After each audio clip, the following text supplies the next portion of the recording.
আমার এগুলি খুব দাড়িটা একটু বেশি বেশি ছিল, এগুলো ঠিকঠাক করে দিলে এখন মোটামুটি ভালো লাগছে।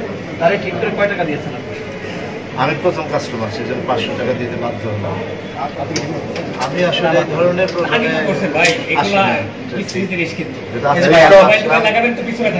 দুটা কারণে, একটা হচ্ছে আলহা খানম নাদিয়া আমার ছোট বোন, ওর পার্লার গ্ল্যামার পার্ক এবং একটা সেলুন উদ্বোধন হচ্ছে, ওর টানেই আমি আসছি এখানে। আর আরেকটা কারণ হচ্ছে এখানে আসলে আমি আসছি আরেকজনের সাথে, আমাকে দাওয়াত দেওয়া হয়েছিল, কিন্তু এখানে প্রধান অতিথি হচ্ছে আলী মুর্তজা পলাশ, সে জেপি মাল্টিমিডিয়া জেপি গ্রুপের চেয়ারম্যান। আমরা এটার উপরে ফ্লোরে বসবো কিছুদিন পরেই, জানুয়ারি মাসে আমরা এখানে চলে আসবো। তো আমাদের চুল দাড়ি কামানো হবে এখানে, এরপরে থেকে আমার। তো আমি দুইজনের ডাকেই আসছি। মুর্তজা পলাশ বললো, চিফ গেস্ট বললো যে চলো তুমি যাও, চলো আমার সাথে। ওর কোম্পানিতেই আমি কাজ করি, সে চেয়ারম্যান, আমি মাল্টিমিডিয়ার এমডি। তো সে যেখানে যায় আমাকে নিয়ে যায়, সেই কারণে আজকে আসছি এখানে।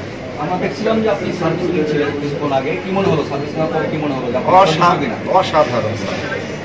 আমি এরকম সার্ভিস আমি অনেক জায়গায় চুল কেটেছি, তারপরে শেভ করেছি, এখানে খুব সুন্দর হাতে সুন্দর করে পরিপাটিভাবে আমাকে, আমার এগুলি খুব দাড়িটা একটু বেশি বেশি ছিল, এগুলো ঠিকঠাক করে দিলে এখন মোটামুটি ভালো লাগছে। দাড়ি ঠিক করে কয় টাকা দিয়েছেন? আমি প্রথম কাস্টমার, সেজন্য 500 টাকা দিতে বাধ্য হলাম। আপনার কি 500 টাকা সার্ভিস দিয়েছেন তারা? না, আরো বেশি দিয়েছে, কিন্তু আমার অত টাকা নাই যে 500 টাকা দিতে। আমরা একটু আসলে বর্তমানে কি নিয়ে ব্যস্ত আছি?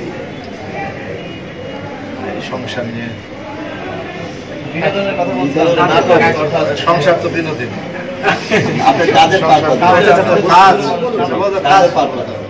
সংসার বিনোদন না, সংসার কি মারামারি কাটাকাটি। কাজের কথা হচ্ছে, কাজে আমি নাটক করছি এখন।